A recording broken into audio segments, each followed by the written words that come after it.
Hey everybody! We're all stuck inside, and you might be asking yourself, is now the time that I become a gamer? The answer can be yes. I'm Simone de Rochefort, and I'm a video producer over at Polygon. I'm here to tell you about a bunch of games that you can get into if you're not necessarily familiar with video games, but you're very ready to try.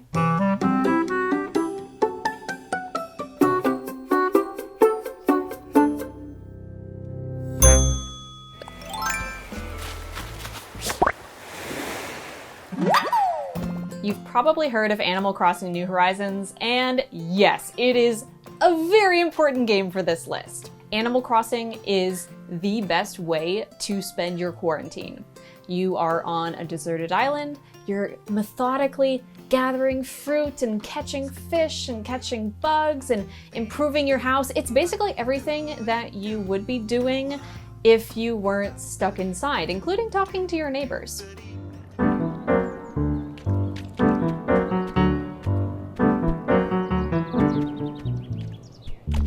Untitled Goose Game is pure physics chaos. You play as a rowdy goose in a small English village. You can do things such as honk and flap and grab things with beak and drag them around and basically annoy the crap out of everyone. If you've ever encountered a goose in real life, you know that they're terrifying. So when you are the goose, you get this power trip of being able to honk and seeing people go, "Ugh!" It's great. If you like the vibe of Animal Crossing but want something with even more complex relationship building, Stardew Valley is a great option.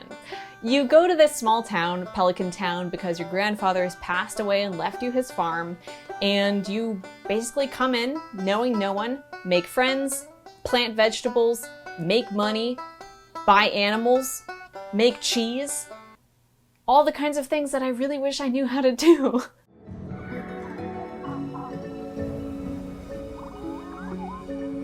Journey is an incredibly beautiful game, and if you've never held a controller or worked a mouse and keyboard before, it's a great choice because there's basically no button pressing that you have to do. Journey is one of those games where when it came out, everyone lost their shit because they felt like they could finally prove that video games are art.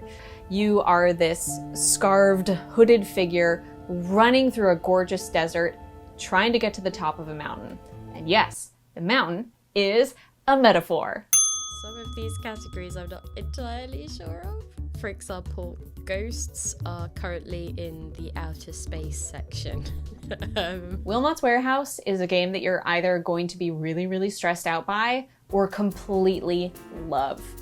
You play as this tiny block named Wilmot, who is organizing a warehouse. Every turn he receives a bunch of random objects, and you basically have to sort them, because in the next round, you're going to be asked to find objects to give to your coworkers. So the challenge of the game kind of depends on you and how good you are at organizing things and how good you are at finding the stuff that you just put away.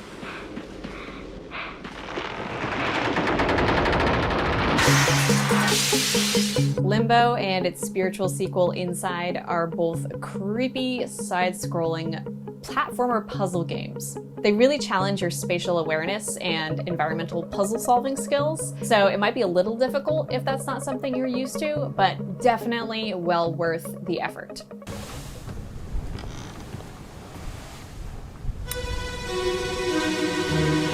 Do you like solving mysteries in real life? If so, you will probably love Return of the Obra Dinn. You play as an insurance inspector boarding a 19th century ghost ship and trying to figure out why the heck nobody's on it anymore. As you go through the ship, you gradually unravel the mysteries of what happened to each of the 80 crew members. It's both really sad and also really mentally stimulating. Get in, Max! Get your punk asses out of there now! Don't even try to run!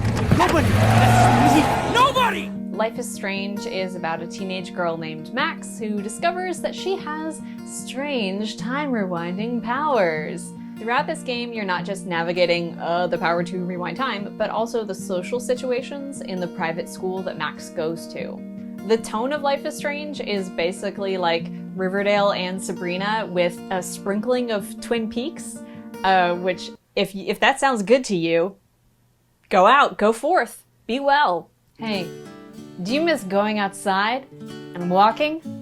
There's a whole subgenre of games for that. The tongue-in-cheek name Walking Simulator used to be kind of an insult, but now it's been adopted by this subgenre of games where you walk your character through a beautiful environment and basically try to figure out what the heck is going on. 3 of my favorites are Firewatch, Everybody's Gone to the Rapture, and What Remains of Edith Finch.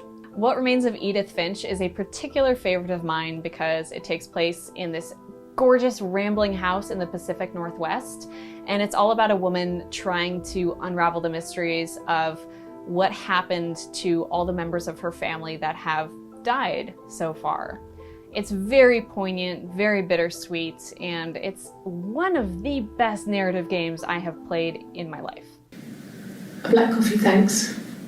No sugar. I'm sweet enough as it is. Her story and the spiritual successor Telling Lies are great because the only skill you need to have to play them is typing. So in Her Story, you are faced with this archaic looking computer terminal and a single video clip. And as you watch it, you realize, oh my God, I get to solve a mystery. You solve it by typing in search terms and being served up more and more videos that are all pieces of the same story. I love both these games. Her Story is a particular favorite of mine as a fan of murder mysteries.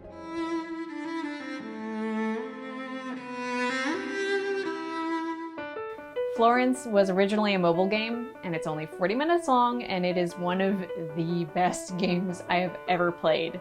You play as a young woman named Florence, who is navigating a new relationship, and then the end of said relationship. Like I said, it's only 40 minutes long. You have no excuse not to play it, and then go out and evangelize it, like I'm doing right now. If you are really ready to test your quarantine relationships, I recommend you play Overcooked. This is the game where you are working in a kitchen trying to fulfill orders and get them out. You're also, of course, washing dishes and trying not to catch things on fire. You have to work very, very quickly with the other person, so as important as it is to be coordinated in the game, it is even more important to have a strong verbal communication between you, calling out things like, okay, I'm gonna cook the meat, and I'm gonna wash dishes right now. It's kind of just like in your life, but it's in a video game, so it's great. Oh my God, somebody... Oh my God, I'm sorry. I have a lot of things to say about this, but I won't say it. Jackbox is a whole collection of games that are fun to play with people in your home, or you can play them online, which is a great way to stay in touch with friends that you can no longer see in your life. Some of the standouts in Jackbox are games like Drawful, which is basically Pictionary, Quiplash, where you are trying to basically be funnier than all of your friends and family. Very fun, great to play with large groups of raucous, loud, filthy people. Holy shit! Overachiever? Well, hopefully that is more recommendations than you know what to do with. Games are a wonderful way to pass the time because, well, A, they can be really fun. B, you're not just passively engaging with them. You are thinking, strategizing, using your hands, reading, and taking in narratives in ways that might not be familiar to you. I love them. I hope you do too.